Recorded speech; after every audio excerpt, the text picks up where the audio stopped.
We have an update tonight in the race for Buffalo mayor. Before candidates ask you for your vote, they're asking for your money. Investigative Post sharing the latest fundraising totals for the 4 people who have officially declared. This is looking at acting mayor Chris Scanlon. He's raised over the past 6 months more than $500,000. Sean Ryan just won re-election to the state senate, so his fundraising period only covers 6 weeks. He's raised a lot less, but has almost as much cash on hand. Former Fire Commissioner Garnell Whitfield and Councilman Rasheed Wyatt have a lot less in their campaign war chests.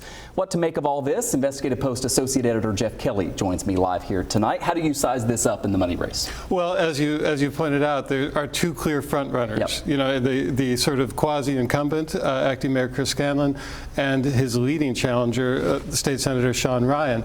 The other 2 candidates who have filed campaign finance disclosures are lagging far behind, which, you know, votes, not dollars, win elections, but it does raise questions about their viability, whether they will be able to even get on the ballot for the July primary. Yeah, you talk about the primary being in July. I mean, it's going to be here before you know it. Do you expect these numbers to increase dramatically? I mean, Sean Ryan is only a 6-week period there. Obviously, acting mayor Scanlon's been raising money longer. Yeah, and they both will continue to raise money as the primary gets closer and through that crucial petitioning period where all candidates must get thousands of signatures, you know, in the teeth of the Buffalo winter. Yep. You know, it's a tricky process.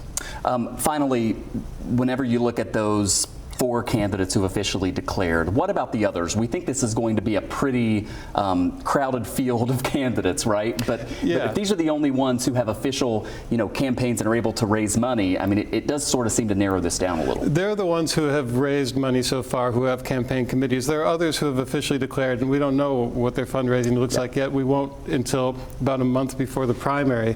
It does sort of winnow things down. What's interesting to me, too, is to see who's donating. You know, you see Chris Scanlon raising a ton of money at a torrid pace in the last 2 months, largely from the same base of donors, developers and city vendors who supported his predecessor, Byron Brown, which is to be expected. Again, he's the quasi-incumbent. Those are the people who support you. While Sean Ryan is tapping the same people who have supported him through his dozen years in office, which are labor unions, lots of lawyers like himself, and other elected officials. There is a great breakdown, not only the dollar figures, but more about who is donating at investigativepost.org. Geoff Kelly, thanks so much for coming in. Great to see you. It's my pleasure.